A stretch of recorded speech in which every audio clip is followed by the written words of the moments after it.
Call it rebuttal time. After Donald Trump and Benjamin Netanyahu, the turn of Iran's President Hassan Rouhani to address the annual opening of the UN General Assembly. He needled Trump, most notably by picking up on his rogue state rhetoric while defending the nuclear agreement that's ended Tehran's international isolation. Israel, but also Saudi Arabia, have been urging Trump to walk away from the deal signed in 2015. That could still happen. On that point, what conclusions are both sides drawing from the current nuclear standoff with North Korea? We'll put that one to the panel. Since the last time Rouhani spoke in New York, he's been reelected. But how much of a mandate does he have in a nation where final say goes to the clerics and to their aging leader, Ayatollah Khamenei? It's clear that Rouhani doesn't call the shots when it comes to the actual battlefield. The past weeks have opened the prospect of Iranian-trained militias first taking Deir el-Zor and moving towards some of the other of ISIS's last strongholds in western Syria, thus opening the prospect of a so-called Shia corridor running from Iraq all the way to the Israeli border. Is the map of the region being redrawn? Today in the France 24 debate, we're looking at Iran's rebuttal. With us from Washington, Ali Vaez, senior analyst with International Crisis Group. Thank you for joining us. My pleasure. We welcome back from New York Bernard Heikel, professor of Near Eastern Studies at Princeton University. Nice to see you. Thank you. And joining us as well, France 24's Sanam Chantier. The France 24 debate on Facebook and on Twitter, the hashtag F24debate. Hassan Rouhani parroted Trump's denunciation of rogue states, as well as Trump's accusations that Iran exports, quote, violence, bloodshed, and chaos. The ignorant, absurd, and hateful rhetoric filled with ridiculously baseless allegations that was uttered before this august body yesterday was not only unfit to be heard at the United Nations, which was established to promote peace and respect between nations, but indeed contradicted the demands of our nations from this world body to bring governments together to combat war and terror. Yeah, all that said, Sanam, with a very poker face, monotone voice, little sheets of paper. Tell us about, before we talk about the substance, tell us about the delivery of Hassan Rouhani. We didn't expect anything dramatic, Francois, out of this delivery or the content of the speech. Nothing, certainly in comparison to what we've heard from Donald Trump and Benjamin Netanyahu the previous day. We knew that Iran is trying to show a slightly more positive image to the international community, keeping that poker face and appearing to be the saner nation. And let me just start with how he kicked off that speech. We know that Iranians in millions came out to vote for Hassan Rouhani, a leader that represents to them someone who's more moderate-leaning, someone who had championed that historic nuclear deal, a détente with the international community, improvement for the economy. And he started with a small reference to that. He knows he's a moderate, and he said the path of moderation is a path of peace, not war or turmoil. But he did have a big message to the leaders in that great hall, saying that Iran will not tolerate a threat from them. Going back to the slightly stronger rhetoric, something that we've heard from the Iranians before, this isn't new, but it's significant to keep in mind. Iran said it won't be the first country to violate the JCPOA. That's a nuclear deal. And this is something we've heard from the Iranian officials time and time again. But if they do, there will be repercussions. And the big question here is, what do these repercussions mean? Is it a case of Iran completely withdrawing and resuming its nuclear program, or potentially continuing to deal with their European allies? So, practical question on what you just said. It was asked by someone in the newsroom earlier. This is not a deal. It's not a bilateral deal. It's not between the United States and Iran. It's a multilateral deal with the permanent members of the Security Council plus Germany representing Europe. So if the U.S. walks away from it, what happens to the deal? Francois, we are hearing from Trump that his decision is made, so we have to wait to see whether he withdraws. But if he does, as you said, we keep forgetting this wasn't negotiated between Tehran and Washington. You had the entire P5+1 group involved. So would it create a rift between US and its European allies. Some of them have even said that there's a possibility, we're hearing from European diplomats, that they might stick by the JCPOA, so it'll be between Iran and them. But the big problem here is we're not seeing any direction from the US administration. What will they do next? Will they decide that if Iran resumes its nuclear program as a result, that they'll strike the nuclear sites or even conduct attacks on Iran's proxies in the region? That's the big question here. Now, Iranian officials, and one spoke to me earlier today, said, we'll keep you guessing too. Either we will resume our nuclear program and we will strengthen our defense system in a region where we have the threat of, let's say, Israel and Saudi Arabia, or we'll continue working with the Europeans. All right, and Donald Trump in October, if he doesn't certify that deal, then Congress has 60 days to decide whether or not to reimpose sanctions. Let's listen to what the U.S. president had to say on Tuesday at the same rostrum at the UN General Assembly. The Iran deal was one of the worst and most one-sided transactions the United States has ever entered into. Frankly, that deal is an embarrassment to the United States, and I don't think you've heard the last of it, believe me. All right, and Ali Vaez, we heard Donald Trump's UN ambassador this Wednesday insist that the speech is, quote, not a clear signal that he plans to withdraw. How do you read his words? Look, I think the Trump administration from the very early on came to the conclusion that although this is not an international treaty, this is a plan of action, it's not even called an agreement, but leaving it unilaterally will be quite costly for the United States and could result in U.S. losing its most important leverage, which was the support of the international community to put sanctions and pressure on Iran. So they came to the conclusion that the blame should not squarely end on U.S.'s shoulders, and that means that they have to make sure that Iran would be the first to violate or withdraw from the deal. And I think they've come to design a ploy around this, which consists of decertifying Iran's compliance with the agreement based on U.S. domestic law. So the requirement of 90-day certification has nothing to do with the deal. It goes back to the Iran Nuclear Agreement Review Act that Congress passed even before the deal was finalized. And that has some criteria that are pretty vague. For example, it says that the deal has to be in U.S. national interest, or that sanctions relief is proportional to Iran's activities. And I think the administration will use arguments such as Iran violating the spirit of the deal in order to decertify.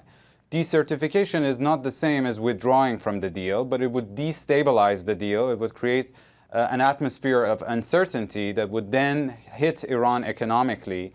You know, a lot of European companies who were hesitating about staying in Iran now will stay away. And the argument is that this would push the Iranians, once the economic benefits are gone, to be the first to violate the deal or withdraw from it and therefore get the blame.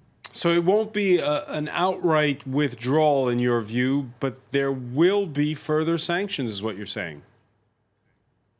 Yes, I think killing it by 1,000 cuts was always the most realistic option that the administration was considering, but they were looking for ways of formulating this, and now decertification and slapping new sanctions seems to be the path that there's most consensus around, both within the administration and is it justified? And also in Congress. Well, it depends on what the strategy here is. You know, the nuclear deal is working. It has delivered on its narrow objective, which was to roll back Iran's nuclear program. The International Atomic Energy Agency has certified 8 times that Iran has been compliant with its commitments under the deal, and the rest of the international community is pretty satisfied with the deal. If the argument is that Iran is engaged in behavior that is problematic in the region, the real question here is, would it be more difficult to deal with that behavior once the deal is dead or Iran has access to nuclear weapons, or easier? And I think the answer to that is pretty clear for anyone who has a little bit of rationality. Bernard Heikel, you agree? So I guess I'm irrational in this respect. I do not agree. I think that, in effect, this deal has given the Iranian regime a carte blanche to operate almost without impunity throughout the region and do things that are extremely dangerous and destabilizing for the region. And I think that the Trump administration is correct in wanting to re-exert some leverage and pressure on the Iranian regime so that it desists from some of these activities, amongst which are, for instance, the supplying of maritime missiles against shipping that would threaten international shipping in the Red Sea, arming the Houthi rebels, building up a military and missile capacity in Syria that would threaten Israel. The list just goes on and on. And frankly, I think that, it's important to link this deal with the behavior and to broaden its scope, not to narrow it as the Obama administration was so desperate to do. Well, we heard the French president say, don't mix, well, effectively, I'm paraphrasing, don't mix apples and oranges. He's at odds with Trump. He's saying he's perhaps in favor of sanctions when it comes to the ballistic missile program, Bernard Heikel. But let's listen to what he had to say in his press conference at UN headquarters. He's saying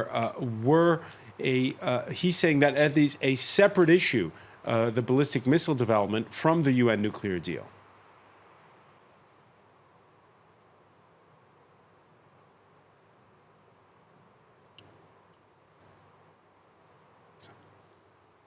All right, we'll hear from... I understand that President Trump thinks this deal is not perfect or isn't sufficiently protective. But I asked him what he wanted to replace it with, and I do not quite understand. If we scrap the deal, it would be replaced with nothing. And we know what nothing does. Nothing is the situation we have with North Korea. Bernard Heikel, do you take Emmanuel Macron's point? I don't think Iran is North Korea. I don't think that the analogy stands. Iran is a state that is, in its very DNA, it seeks to, it calls for the death and destruction of the United States and of Israel on a weekly basis in their Friday sermons. The supreme leader, who is a theocrat and the ultimate authority in this country, wishes to, and doesn't hide, wishes to destroy Israel and to reverse America's presence completely from the Middle East. The aims are maximalist. The language is intemperate, regardless of what Rouhani says at the UN. One has to take this regime at its word for what it says in Persian to the Persian people. Right, but wait a minute. But let's take Emmanuel Macron's argument, which is that right now with Iran, you have this deal, you have inspectors who come in, whereas in North Korea, you have no deal and nobody's going in. Yeah, so Iran, if the deal were to break down, if one were to play that out, so then what? Iran goes and builds a nuclear weapon? What, would they really do that? Would they go to that extent? That would be, the end of the regime if they pursue that kind of policy. I think that one has to deal with this regime, keeping in mind history. And the only time historically, in recent history, that this regime has ever been accommodating of the West and of the United States was right after 9/11, when they helped the United States in Afghanistan. And it was because they were terrified of the United States. Ali Vaez, do you agree? With all due respect for Professor Heikel, absolutely not. Look, this was a nuclear deal. It is called a nuclear deal. It is not called a grand bargain. It was supposed to do one thing and one thing alone, which was to roll back Iran's nuclear program at the behest, by the way, of the countries that Professor Heikel is promoting their interest here. The regional countries had insisted to U.S. nuclear negotiating team to not discuss regional matters with Iran because it was talking about their future and they were not in the room. The objective here was the nuclear issue. Now, what he is mentioning and other opponents of the deal are mentioning is the exact definition of moving the goalposts, which is that we ask Iran to do one thing specifically to roll back sanctions, and then we come back to Iran and we say, oh no, we don't like your regime, we don't like what you're doing in Syria, we don't like what you're doing in Yemen. And the negative consequences of this kind of action for any kind of agreement with the United States or a non-proliferation arms control deal to resolve the North Korean standoff now would be devastating, because that means that no deal is meaningful. And any U.S. administration that follows and it disagrees with the previous one can change the goalposts. So that's number one. Number two, I don't see any accommodation of Iran in the region as a result of the nuclear deal. Look at the list of sanctions that both the Trump administration and the Obama administration imposed on Iran because of its ballistic missile program on the IRGC. The U.S. has pushed back against Iran by bombing convoys of Shia militias supported by Iran in the border between Iraq and Syria. In Yemen, the Saudis have doubled down on bombing the country. So I don't see any evidence of accommodating Iranians as a result of this nuclear deal. What happens if the nuclear deal is killed is that Iran will feel even more insecure, and even if it does not revive its nuclear program, what it does is that it would double down on what it sees as critical to its national security, which is its missile program, which is problematic for the region, and its support of proxies, which again is one of the reasons that the region has problems with Iran. So it doesn't resolve our problems. Killing the nuclear deal, it would only make it worse. Sanam Chantier. I, as you know, covered these nuclear negotiations for over a decade, and I have to reiterate what Mr. Vyas is saying there. We know that this is purely a non-proliferation agreement. This has nothing to do with Iran's regional behavior. And guess what? It was aimed at scaling back very large parts of Iran's nuclear program, and it's done exactly that. We wouldn't be sat here talking about it if the other topics, including Iran's regional behavior, support of terrorist organizations, Iran's ballistic missile program, if they were actually on that table, negotiated amongst the different players. It's understandable that Iran's presence in Iraq, Syria, Lebanon, of course, their support for the Houthi rebels is something that's coming up by their different world leaders. And something we'll talk about. It's something that we'll, of course, talk about.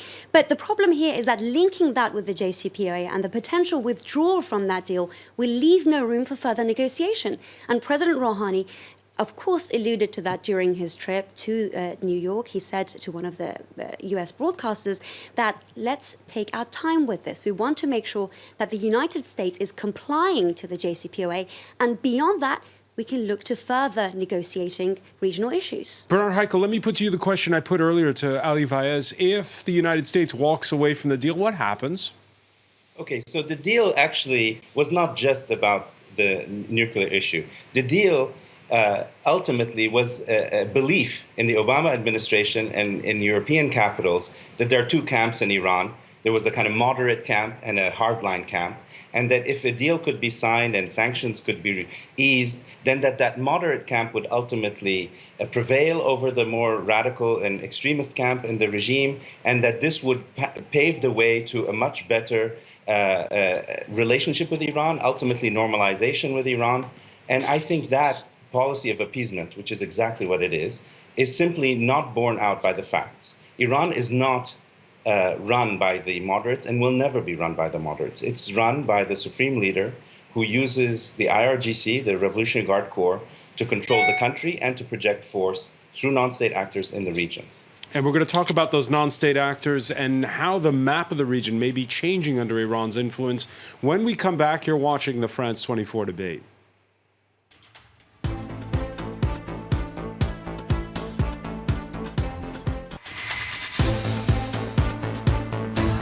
Welcome back, or welcome if you're just joining us. It's the France 24 debate.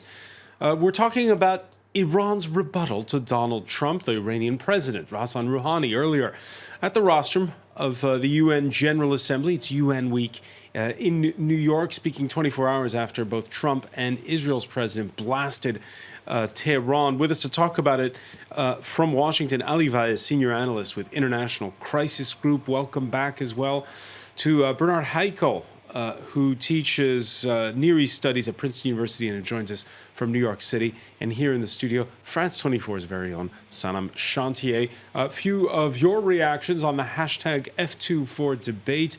This one from Brian. Trump tries to summon the world to collectively confront North Korea in one breath, then mocks its efforts to prevent a nuclear Iran in the next. So someone critical of Trump. Joyce saying, Trump attacked the Iran role in Syria, Yemen through Hezbollah and internally. Harshest language against Iran since 2007. Yeah, Hezbollah, which is a Lebanese group, but which has Iranian backing. And on Tuesday in the Golan Heights, Israel shot down what it claims to have been an Iranian-made Hezbollah surveillance drone that veered too close to its border. The Israeli military claims it was launched from a Damascus airport. That incident coming at a time when we've had Ali Vaez, a lot of edginess in Israel. There were some 30,000 troops that took place recently in war games in Israel to train for the next war against Hezbollah. And now, with the recent retaking of Deir ez-Zor, pro-Assad forces who've crossed the Euphrates there, and reinforcing fears of a Shia quarter that would extend through from Iraq all the way to the Israeli border. Ali Vaez, do the Israelis, are they right to be on edge? Look, I think there is a lot of exaggeration about Iran's role in the region. Iran is definitely engaged in behavior that is unacceptable according to some international norms. But, there's plenty of blame to go around in this region. We're engaged in zero-sum games in most of these countries, in Iraq, in Syria, in Yemen.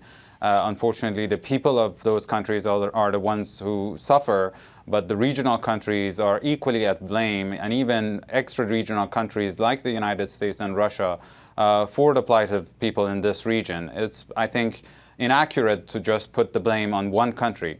When it gets to the corridor, that's one of the notions that has become conventional wisdom, but it's one of the exaggerated issues out there. Why is it exaggerated?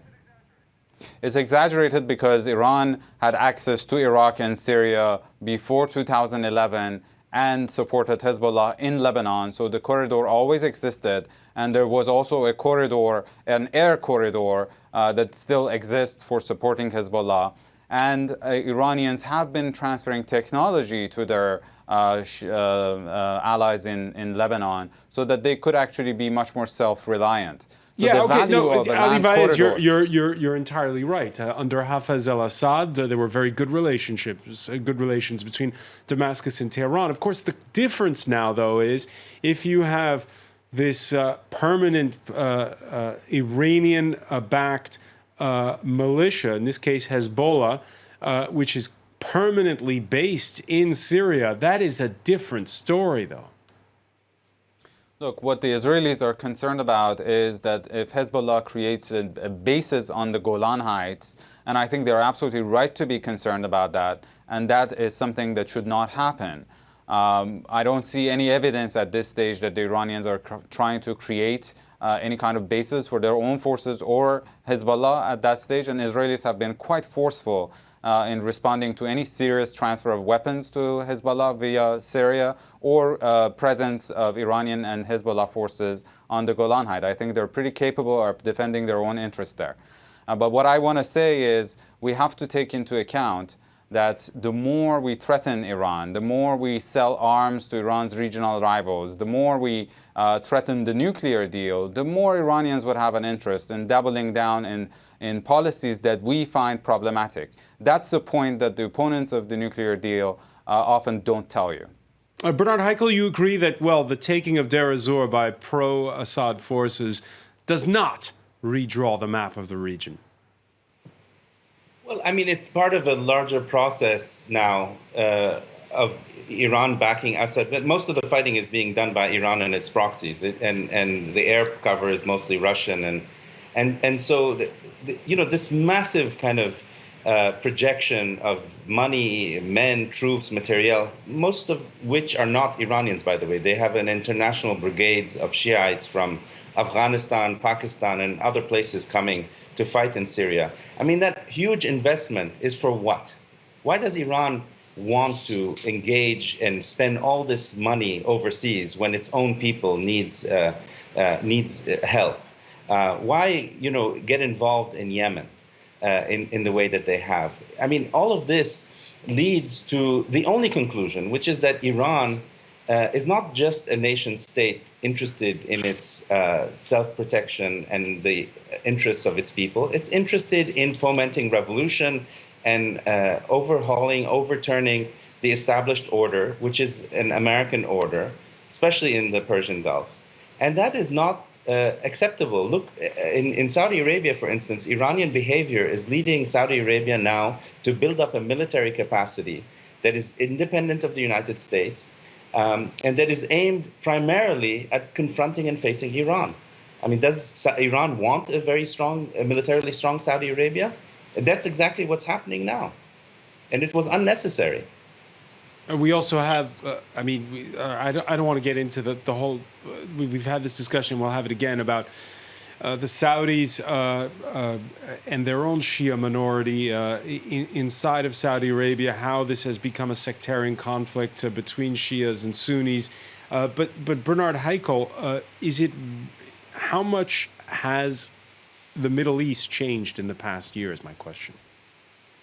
It's changed hugely, and actually America is, to a great extent responsible for it. The smashing of the Iranian state in 2003, the Iraqi state in 2003, and toppling Saddam Hussein was very destabilizing, and in fact handed Iraq over to the Iranians, which is what is happening today. Iran, in effect, controls Baghdad. And also, on top of the invasion, you have had the Arab Spring events, which created, civil wars across the region, and you have 4 states that are in chaos, and you have failed states. I mean, some of it is, not all the blame goes to the United States, but a significant amount does. And Iran has been extremely able, and I have to, take my hat off to Iran. It has been extremely able at taking advantage of the power vacuums that have been created by both the American invasion and by the Arab Spring-related civil wars. Sam Chantier, why this militaristic push outside of Iran's borders? It's completely understandable what Professor Heikel is saying about the fear that Iran's tentacles are and have been spreading across the region at a very alarming rate. But you mentioned something earlier, Francois. You talked about a permanent presence of Hezbollah or Iranian forces in Syria. And I spoke to an Iranian official earlier today who told me what they've been saying from the very outset. The only reason that they have manpower, be it in Syria or Iraq, is because it's at the request of the respective governments. If at some point, let's say, the Islamic State group is indeed defeated and the Iranians are no longer required, then they will absolutely withdraw. And remember, in his speech, even Rouhani alluded to that, saying Iran doesn't want to export its ideology, nor its religion, nor its revolution. It is not what they've been looking for. Hang on, you say that, but isn't that the same thing that we saw with Gulf states exporting those who want to have who like to pick a fight to go elsewhere and are scared to death of those people coming home afterwards? So is it going to be a problem if what you say is true, that they all go home eventually? Well, that's the idea, but the problem is we don't have a basis for any of that. If indeed all the lobby groups in the US and, of course, the administration there with the backing of Israel and Saudi Arabia pushes Iran in a corner to a point where the deal is gone, this is a basis for them to start collaborating to prevent further conflict in the region. Ali Vaez, can Iran shut the tap when it wants to and bring its military fighters and advisors home? Look, we should ask ourselves this question that Professor Heikel put out there. Why is it that Iran is doing what it is doing in the region, and then would it be able to bring them back? I would say the reason is because if you put yourself in the shoes of the Iranians, if you're sitting in Tehran and you're looking around and you feel yourself surrounded by US forces and bases in the region, and you feel that you're inferior to even conventional military capabilities of some of your regional rivals, and that you don't have any security guarantors, not like Turkey, who's a member of NATO, or not like GCC or the US supporting its allies in the region, then you have to figure out a way of looking after your security. And the way that the Iranians have done this is through employing proxies and through developing an asymmetric defensive means through their missile program. And again, every time that there has been a calculation that some kind of confrontation would weaken the Iranian state or make it change its policies, it has made it worse. Look, the whole idea of the Iran-Iraq war was that Saddam Hussein would contain the Iranian revolution. What he did was, in fact, consolidate the Iranian revolution. The idea of sanctioning Iran was that it would weaken it and it would change its regional policies. Now, even the opponents of the deal and the proponents of sanctions are saying that Iran's behavior has not changed for the past 4 decades. The idea of going into Yemen was to cut any vestiges of Iranian influence in Yemen. According to every objective observer, it has increased it. The idea of toppling the Assad regime was to cut Iran's hand in the Levant. Now, in this discussion, we're hearing about how Iran's influence has increased in Syria. So at some point, we have to stop and think if our policies are actually working or backfiring. And that brings us to something that Bernard Heikel said at the end of part one of our discussion, which was that there was this calculus, and it's true, that the West should support this Iran nuclear deal because that will bolster moderates who are more interested in trade than in fighting wars over hardliners. In your view, Ali Vaez, when you look 2 years on, has the lifting of sanctions bolstered or undermined the hardliners? First of all, nowhere in the deal it says or expresses an aspiration for of course shifting not, but Iranian that was the politics calculus, and we heard it spoken by a lot of people.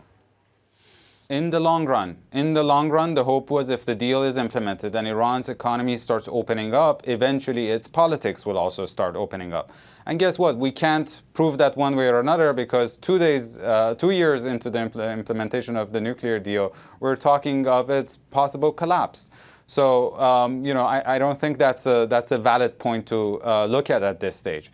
The reality, however, is President Rouhani, as you remember, during the May elections, presidential elections, was faced with a very, very hardline rival who had the entire support of the Revolutionary Guards, of the hardliners in Iran, and he succeeded in gaining even a stronger mandate than before. So depending on which angle you want to look at this, you can say that the moderates in Iran have been able to hold on. Now, do they make all the decisions? No, but there is a debate in Iran, way more than a debate in any other of these countries. There is public opinion that matters. And overall, the Iranians, again, are put in a situation that they are engaged in a zero-sum game rivalry in the region. The only way out of this is to keep the nuclear deal, implement it rigorously, and try to engage Iran in resolving the other crisis in which Iran is part of the problem and just by definition should be part of the solution. Sam Chantier, that brings us to another aspect of the speech which we haven't really touched upon. Can I ask you to play interpreter for us, which is to say, all the speeches that we're hearing this week in New York at the rostrum, there's an element for the international community, there's an element for the domestic community back home. Tell us about the messages that Rouhani was sending to the Iranians themselves. I mean, I really hate to boil Iranian politics down to moderates, liberals, whatever you call them, centrists, conservatives, ultra-conservatives. Let's go with all of that. Yeah. It's a divided society like any other, but it's not very black and white. So on the one hand, you had those who fell under the ultra-conservative category, who from the outset were very much against the nuclear deal. They felt that Iran was giving up its independence, that it was leaving itself exposed. But the moment that the supreme leader, Ayatollah Ali Khamenei, came out, certainly on the political spectrum, he managed to toe them in. Now, on the other hand, you have the more youthful sector of society, which forms some 70% of it. Those are the ones that actually, very much like the current administration, champion a détente. And that seeing in that speech that Iran is saying, we want peace, we want progress, we're not looking for war and turmoil. Now, the one thing that I want to draw your attention to about whether you think Iran's hardliners are bolstered or weakened by this, well, certainly from the outset, they would have been weakened, certainly in the eyes of the globe because they were against it. Certainly there was a fear that because they were doing their backdoor negotiations, black market business dealings, whatever you want to call it, that would have been somehow exacerbated because Iran opened itself up financially to the international community. But the one thing that I am hearing out of Iran now is because we didn't expect it to be this slow. It's really taking time, the lifting of sanctions, the implementation of the deal, and the money theoretically pouring into the country. So now the hardliners are empowered in the way that they're saying, look, we told you so. You weren't going to ever reap out of this the kind of reward that you expected. Weren't kind of going to reap the rewards that were expected. And so in Rouhani's speech, were there signals to his I voters? think what I found particularly amusing is that we know that Iranian officials have said to us time and time again that they feel that the US has gone against the spirit of the deal. They're even technically violating the JCPOA by encouraging European businesses not to deal with Iran, talking to their leaders, boasting about it. There was a little reference to that, saying Iran continues to welcome the international community to work with us. A message saying we are ready and prepared to further strengthen our economy. And that is the message to the Iranian population. That's what they want to hear. Bernard Haeckel, Iran, a country of what, 85 million citizens. What is in the best interest in terms of when you hear what Sanam Chantier is talking about? Should there be more of an opening up and to reach, more of a reaching out to those citizens?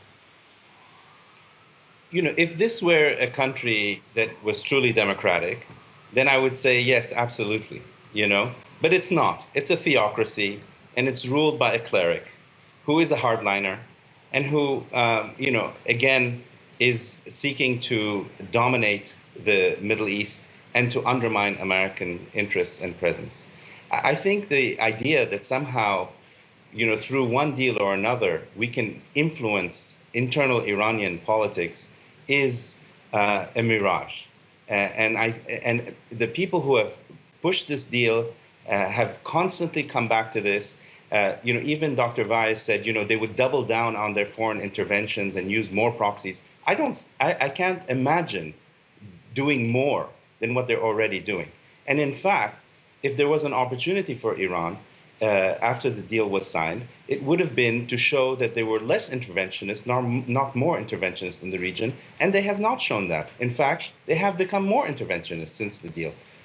So I think that you have two camps, basically, who look at Iran. One camp sees the moderates and the Foreign Minister Zarif, who is an English-speaking gentleman, and they think this is what Iran is and this is what Iran should be. And another camp, to which I belong, and I only see Qasem Soleimani, who's the head of the Quds Force and head of, you know, hard power and militias that Iran projects and uses, including with the use of terror throughout the Middle East and the world.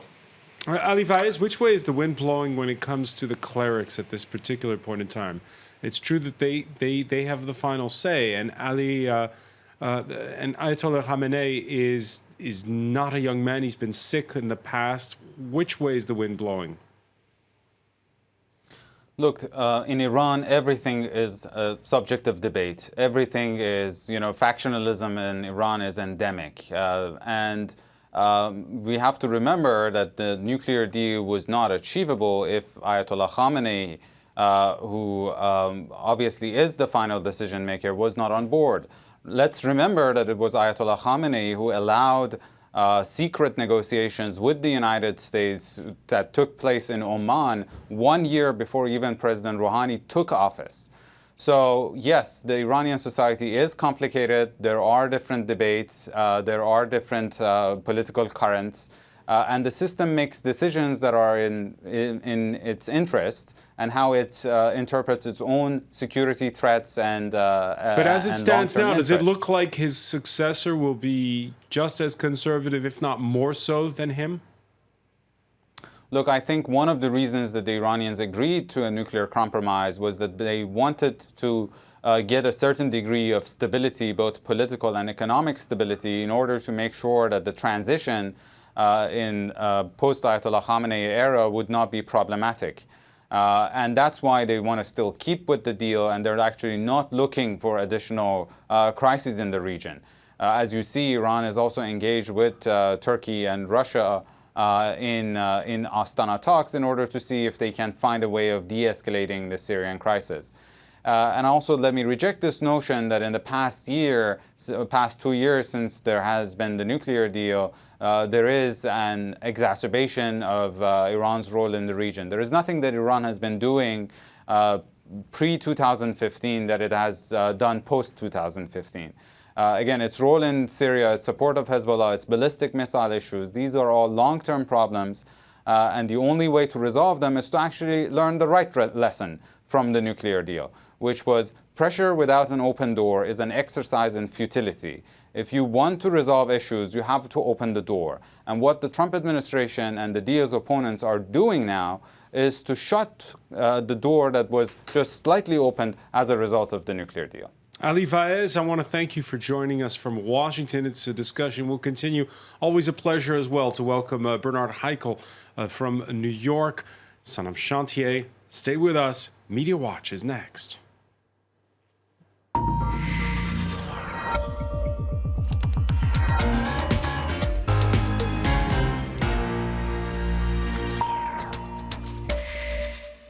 And we say hello to James Creedon, who's been picking up of the semantics of the last 2 days. Well, certainly one particular expression has become a hashtag, basically. Let's take a look at it. Rogue newcomers, that was one expression by Hassan Rouhani. He's describing Donald Trump. Essentially, I think that's what everybody concluded. I don't think anyone concluded any different. And he even tweeted it, with inverted commas, destruction of the Iran deal by rogue newcomers to the world of politics will never impede Iran's course of progress and advancement. So clearly that was a very planned statement, because it made its way on his Twitter account and out of his mouth. His English language Twitter account. Exactly. Rouhani takes a shot at Trump rogue newcomers to the world of politics. What else do we have? And this is the key passage. So really it was, you type in Rouhani into social media, this was kind of what came out. It was the expression, the soundbite that sort of stayed, if you like. And of course, it's a reference to that. Donald Trump yesterday said that he singled out rogue nations, North Korea and Iran. Of course, this particular terminology is not an invention of Donald Trump. It's been used for many, many years to signal countries that are not in alignment with, I suppose, the international community. Elsewhere, we have another hashtag that got a certain amount of traction on social media today, No to Rouhani. Now, this was really Iranian Americans, essentially, who are anti the current government administration, whatever you want to term it. No to Rouhani. And there was even a protest of sorts. I don't think it got huge numbers, but certainly Iranian Americans displaying. Which group is this? Well, the flag that I'm seeing is the monarchists, I believe. Interesting. Okay, so that this it wasn't necessarily clear to me from the social media or the hashtag who was behind it, but it was Iranian Americans of some colour. And here we now have perhaps I've got more really of an bad insight. eyesight. I'm squinting. I think it's the previous flag before the Islamic Revolution. Well, if we can even actually just click into that hashtag and get a sense, I suppose, of some who've been no to Rouhani, yes to Iran, and you have various personalities, Iranian-born human rights activists. So perhaps it was a grouping together of various anti-Rouhani No. This is the Mujahideen Khalq. They were dubbed a terrorist organization by the United States itself at some point. Okay, well, I'm really glad you're here to clarify this, because I would not have had that insight. This is where social media, and is it three? Cult-like organization they are. The People's Mujahideen. All right, well, there you go. So what might seem like just a simple Rouhani protest perhaps has other elements to it. Now, just a completely anecdotal way to finish Media Watch, Francois, with an Iran link. Now, the translator on Iranian state television yesterday, a man by the name of Nima Chitsaz, decided to have a somewhat creative approach to some Donald Trump Because there have been stories told about how difficult it is to translate him into French as well. Right. So what was going on here? Was it just that it was difficult to translate him, or was it that he really didn't want to say? He actually spoke out. He said, "I don't think it would be nice for me to speak on national TV against my own country." Now, I wonder, was that him, or was it pressure put on him? In any case, just to give you a sense of what was not translated correctly, Donald Trump said, and it wasn't necessarily very nice for Iranian ears, he accused Iran of being a, quote, depleted rogue state, there's that expression again, whose chief exports are violence, bloodshed and chaos. Chitzaz's Persian translation was simply, Iran speaks of destroying Israel, which is just not what he said. Now, there are further examples as well, but some here criticising that as incomplete and distorted, others saying he should get the Oscar for translating, interpreting, censoring all at once. There were various reactions to it. It's funny in a dark sort of way. Are you surprised? At the translation? Yeah. Oh, no, this happens all the time. Okay, all right. I want to thank you, James Creedon. I want to thank you for joining us here, by the way, in the France 24 debate. Stay with us. That worked quite well. Thank you for clarifying various points.